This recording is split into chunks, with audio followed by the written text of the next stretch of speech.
اور اس نے کہا کہ پھر میں ان پر حملہ کروں گا، سامنے سے، پیچھے سے، دائیں سے، بائیں سے آؤں گا، ان کو بہکاؤں گا، اور اکثر تیرے ناشکری کریں گے، بہت کم، اکثرہم شاکرین ولا تجد اکثرہم شاکرین، اکثر کو تو شکر گزار پائے گا ہی نہیں ہے۔ تو اللہ نے فرمایا کہ نکل جا یہاں سے، اور تو مردود ہے، ان میں سے جو تیری پیروی کرے گا انہیں اور ان سمیت میں سب کو جہنم میں ڈال دوں گا۔ پھر اس کے بعد اللہ تعالیٰ نے آدم علیہ السلام اور حوا علیہ السلام کو سے کہا، پہلا جوڑا آدم اور حوا کا، پہلی نعمت، پہلا انٹروڈکشن کس کا کرایا؟ شیطان کا کرایا، دشمن کا کرایا۔ اب دیکھیں پہلی نعمت جنت کی طرف، یا آدم اسکن انت وزوجک الجنہ، اور آدم تم اور تمہاری بیوی اس جنت میں رہو، اور جو چاہیں جہاں سے چاہو، جتنا چاہو، ان لمیٹڈ کھاؤ پیو، اور لیکن ایک ہی شریعت، ایک بات مان لینا، اس درخت کے لا تقرب هذه الشجرہ، اس درخت کے قریب نہ جانا۔ انسان کی فطرت میں دیکھیے کیوریاسٹی ہے، جو چیز نہ کرنے کا حکم دیتے نا وہی کرنے کو۔ ویٹ پینٹس ڈونٹ ٹچ، یعنی پینٹ لگا کر کہتے ہیں کہ دیکھو پینٹ گیلا ہے ڈونٹ ٹچ، تو ٹچ کر کر دیکھتے ہیں ہے یا نہیں۔ یہ انسان کے اندر ہے فطرت، یہ فطرت کو کنٹرول کرنے کے لیے ہی اسلام آیا، رسولوں کو اللہ نے بھیجا، انسان کے نفس کے تزکیے کے لیے، ان کو کنٹرول کرنے کے لیے۔ تو جیسے دیکھ لیجئے اب یہ دونوں میاں بیوی جنت میں رہنے لگے، فوسوس لہما، اب دونوں کو وسوسہ ڈالا۔ اب ہمارے پاس دیکھیے قرآن میں ان کی حقیقت کو واضح کر دیا، لیکن دوسرے مذاہب میں کہتے ہیں عورت نے جو ہے بہکایا مرد کو، اسی لیے جو ہے یہ ماہواری عورت کو ہوتی ہیں، یہ ڈیلیوری میں تکلیف جو ہے عورت کو دی جاتی ہے، سزا کے طور پر ہے، کہتے ہیں سزا نہیں ہے۔ قرآن کیا کہتا ہے؟ گرامر تو پتا ہے نا، ہما ہم، ہم نے ضمائر پڑھے، پروناؤنس پڑھے نا۔ اب یہاں پر دیکھیں ڈبل کا صیغہ ہما آ رہا ہے، فوسوس لہما الشیطان لیبدی لہما ما واری عنہما من سوآتہما ما نہاکما ربکما، دیکھیے کما کا صیغہ، دونوں نے۔ تو جیسے دیکھ لیجئے شیطان نے ان کو بہکایا، ان کی شرمگاہیں جو ایک دوسرے سے چھپ گئی تھی ان کے سامنے کھول دیا، اور اس نے کہا تمہارے رب نے تمہیں جو اس درخت سے روکا نا، آ کے بار بار وسوسہ ڈالنا، گناہوں کو خوشنما بنا کر، جسٹیفیکیشنز، کوئی بات نہیں، ایک بار کر لو پھر توبہ کر لینا، کوئی بات نہیں، کون دیکھ رہا ہے، سب کر رہے ہیں، اگر میں اکیلی کری تو کیا ہوگا، ایسی جسٹیفیکیشنز دینے لگتا ہے۔ اور اس وجہ سے جو کچھ ہوا، دیکھو اس نے کہا کہ دیکھو ہمیشہ پرماننٹ ریسیڈنس مل جائے گی، کیوں روکا پتا ہے تمہیں؟ پرماننٹ ریسیڈنس۔ دوسری بات کہنے لگا کہ تمہیں جو ہے تم ملائکین یعنی فرشتے بن جاؤ گے، اس طرح کہنے لگا کہ فرشتے بن جاؤ گے، یہیں پر تو رہو گے، دیکھو میں تمہارا خیر خواہ ہوں، قسمیں کھا کر پرماننٹ ریسیڈنس ہو جائے گی، فرشتے بن جاؤ گے، اسی لیے تمہیں منع کر دیا گیا۔ اس طرح دھوکہ دے کر ان دونوں کو رفتہ رفتہ اپنے ڈھپر لے آیا۔ آخرکار جب انہوں نے اس درخت کا مزہ چکھ لیا تو ان کے سطر ایک دوسرے کے سامنے کھل گئے۔ کیوں سطر کی بات اللہ نے کیا ہے؟ ذرا غور کریے۔ تو اللہ کی نافرمانی جہاں کرتے ہیں وہاں دیکھ لیجئے اللہ تعالیٰ سطر کھول دیتا ہے۔ تو پہلا وار اس نے عریانی ننگا پن، آج دیکھ لیجئے امریکہ میں ایک پوری کی پوری بستی ہے، مرد و عورت نیکڈ رہتے ہیں، کہتے ہیں کہ ہمارا اوریجنل ڈریس یہی ہے، ماں کے پیٹوں سے جس طرح ہم نکلے ہمیں زندگی ویسے ہی گزارنی چاہیے۔ بتائیے یہ بے حیائی، عریانی، ننگا پن نہیں تو کیا ہے؟ اسلام ہمیں سطر ڈھانکنے کے، شرم قابل حصوں کو ڈھانپنے کا حکم دیتا ہے۔ اس کے لیے اللہ نے لباس پہننے کا حکم دے دیا ہے، اور اس لباس سے تمہارے لیے بیوٹیفیکیشن، تمہارا وقار، تمہاری پہچان ہے، تمہیں سردی گرمی موسم سے جو ہے تمہیں بچا کر رکھتا۔ کتنے فائدے ہیں! دیکھیے انسان کی پرسنالٹی پر لباس ہی وہ خوبصورتی دیتی ہے نا۔ ایک میل ایکٹر کو جو ہے بغیر کپڑے کو لے کر آ جائیے، کیا وہ خوبصورت نظر آئے گا؟ دیکھیے اس کی پرسنالٹی کو خوبصورتی میں اضافہ کرنے والی چیز کیا ہے؟ لباس ہے۔ لباس دیکھ لیجئے، آپ جو پہنتے ہیں، ایک جو ہے پارٹی ویئر پہنتے ہیں، ایک سیدھا سادہ پہنتے ہیں، گھر کا ڈریس پہنتے ہیں، اس میں آپ کی شخصیت بدل جاتی ہے نا۔ آپ ایک اچھے پارٹی ویئر میں کتنے خوبصورت لگنے لگتے ہیں، ایک آرڈنری کاٹن کے ڈریس میں کیسے لگنے لگتے ہیں، ایک میکسی میں کیسے، گھر کے گھریلو ڈریس میں کیسے لگتے ہیں. تو کپڑا دیکھ لیجئے، ستر کو ڈھانپنا یہ انسان کی فطرت میں ہے. اللہ تعالیٰ نے جو ہے پہلا حملہ جو شیطان کا کرایا، شیطان نے کیا، اس سے دیکھیے ستر کھل گئے، بے حیائی یعنی بتا دیا گیا. اس کو چھپانے کا حکم، لیکن شیطان اس کو سرے بازار کھولنے کا حکم دیتا ہے فیشن کے نام پر. جو جتنا کم لباس وہ اتنے فیشنبل ماڈرن ہیں. آج دیکھیے ڈریسز دیکھ لیجئے، کبھی آستین پھٹے ہیں تو کبھی پیچھے پھٹے ہوئے ہیں. آج ہماری خواتین بھی جو فیشن میں آ کر جو ساڑی بلاؤز جو پہنتی ہیں، گلا آگے سے کھلا ہے، پیچھے سے کھلا ہے، کمر کے وہ پیٹ نظر آ رہا، کولے نظر آ رہے ہیں، ہاتھ بازو کھلے ہوئے ہیں. یہ سب سطر میں نہیں آتے. ایک عورت کا سطر سر کے بال سے لے کر پیر کے انگوٹھے کے ناخن تک پورے کا پورا جسم ڈھکا چھپا رہنا چاہیے. دس از ہوم ڈریس. یہ سطر، یہ بیٹا، شوہر، باپ، بھائی، بھانجا، بھتیجا جو محرم رشتہ داروں کے آگے ایسے لباس میں ہونا چاہیے. حضرت اسماء بنت ابو بکر رضی اللہ تعالیٰ نے ایک بار آپ کے سامنے آ گئی، جو سالی تھی رشتے میں، انتہائی جو ہے باریک لباس پہن کر آئی تھی. رسول اللہ نے فوری نظر پھیر لی، کہنے لگے اسماء جب لڑکی بالغ ہو جاتی ہے اسے زیب نہیں دیتا، بلکہ اس کا لباس آپ نے کلائی تک ہاتھ پکڑ کر بتایا کہ یہاں تک اس کے آستین ہونا چاہیے اور پورے کا پورا جسم ڈھکا چھپا ہونا چاہیے. اور لباس کیسے ہونا چاہیے؟ نہ تو تنگ، نہ تو چست کہ حیت نمایاں ہونے لگے. نمبر 2، نہ تو ٹرانسپیرنٹ کہ پوری جو ہے جسم کی جلد نظر آنے لگے. اور نمبر 3، اسراف والا نہیں، تکبر والا نہیں کہ اس کو پہن کر دیکھے جی ہم تو کیسے مالدار، ہم تو 1 لاکھ کا ڈریس ہم سلائے ہوئے ہیں. آج جو ہے کپڑوں پر، شادی بیاہ پر کتنا مال خرچ نہیں کیا جا رہا ہے. ذرا دیکھیے تو صحیح، جو ہمارے معاشرے میں جو قیمتی شادیاں جو ہوتے ہیں ان کے کھانے پینے پر، ڈیکوریشن پر، کپڑوں پر دیکھ لیجئے. اور شادی کسی اور کی ہو رہی ہے، اب رشتہ دار کو دیکھیں کتنا خرچہ ہو گیا. ان میں ڈریسنگ کرنا ہے 2 دن 3 دن، یعنی کیا ہے وہ ہلدی، مہندی، سانچا، ڈھولک، تو 4 دن کے 4 الگ الگ کیٹیگری کے ڈریسز پہننا ہے. جوتی، چپل، پرس میچنگ ہونی چاہیے. تو یہ تمام چیزیں کیا، یہ اسراف، جبکہ قرآن اسلام ہمیں اسراف کرنے سے منع کرتا ہے. سورہ بنی اسرائیل میں واضح کر دیا ہے.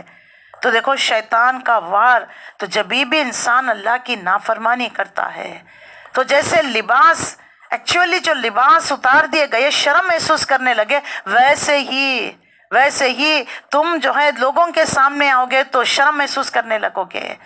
یہ تو دنیا کا معاملہ ہے. کسی کی چوری پکڑی جائے، کسی کا فراڈ پکڑا گیا تو دیکھ لیجئے کیسے اس کو میڈیا میں اچھالا جاتا ہے. اور پھر آخرت میں آؤ گے تو پکڑ تو بڑی سخت ہوگی اللہ کے نزدیک.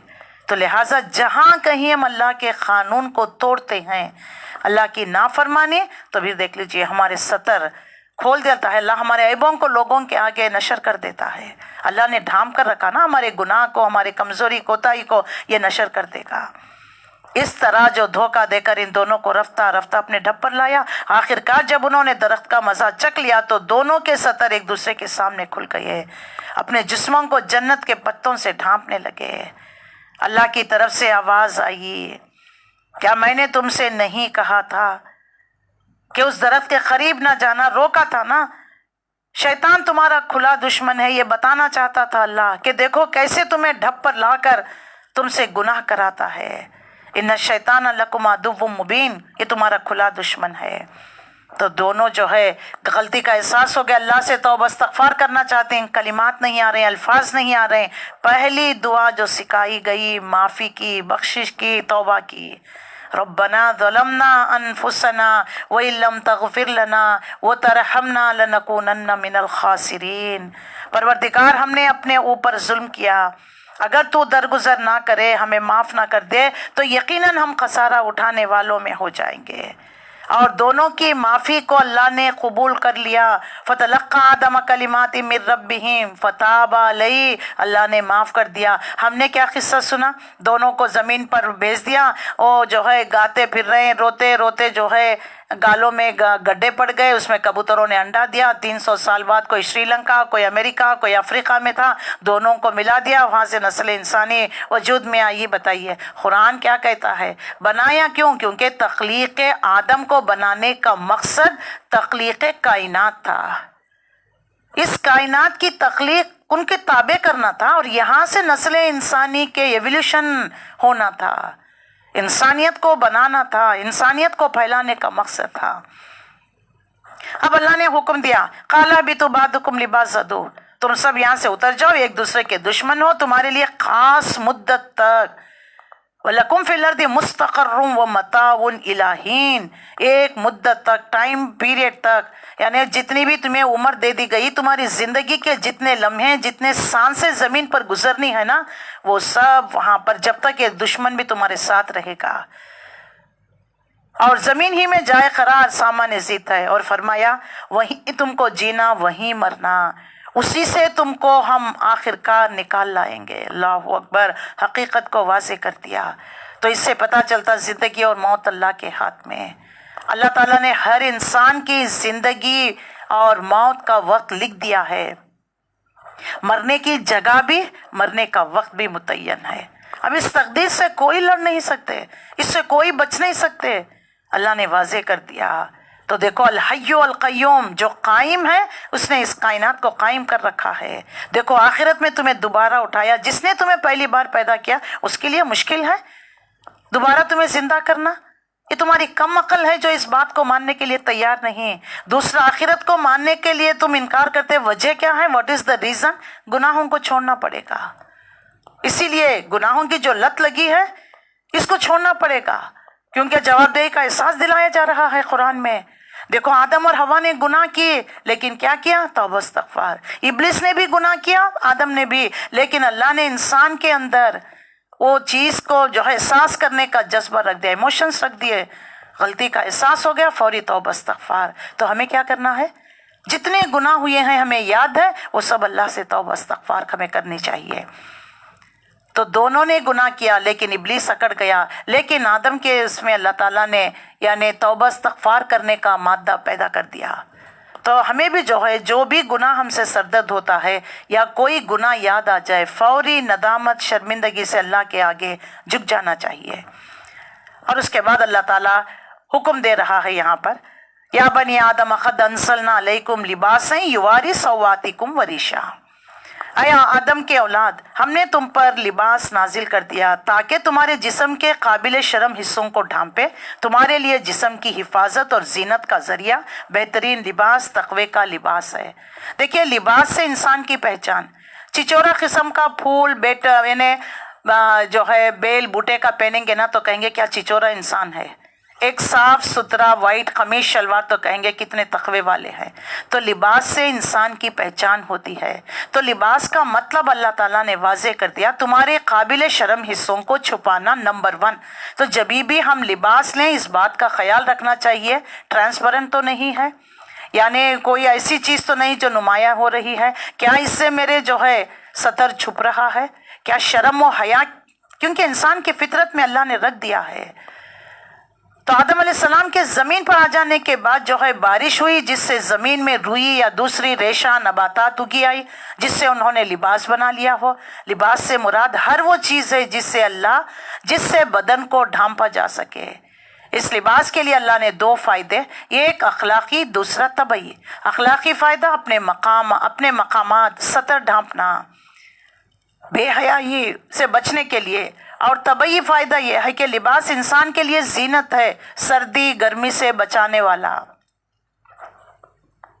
اور تقوی کا لباس، اس کا مطلب یہ ہے کہ لباس پردہ پوشی یا ساتر ہو، پتلا شفاف نہ ہو، پہن کر بھی جو ہے آپ جو ہے ننگے نظر آتے ہیں۔ اللہ کے رسول صلی اللہ علیہ وسلم کی ایک حدیث ہے، قیامت کے دن کچھ عورتیں ایسی ہوں گی لباس پہن کر بھی وہ ننگی نظر آنے لگیں گی، اور ان کی کوہان کی طرح سر پر جوڑا باندھیں گی۔ یہ جنت تو کیا، جنت کی خوشبو تک نہیں سن پائیں گی۔ اللہ اکبر۔ آج ایک ٹائر کی بکاوی کے ایڈ کے لیے، ایک کریم کے لیے، ایک بلیڈ کے لیے، جوتے کے لیے، ڈوری کے لیے، کسی چیز کے لیے دیکھ لیجئے عورت ساتھ ہوتی ہے اس ایڈ میں، پکچر میں۔ ریزر ہے، اس سے عورت کا کیا تعلق؟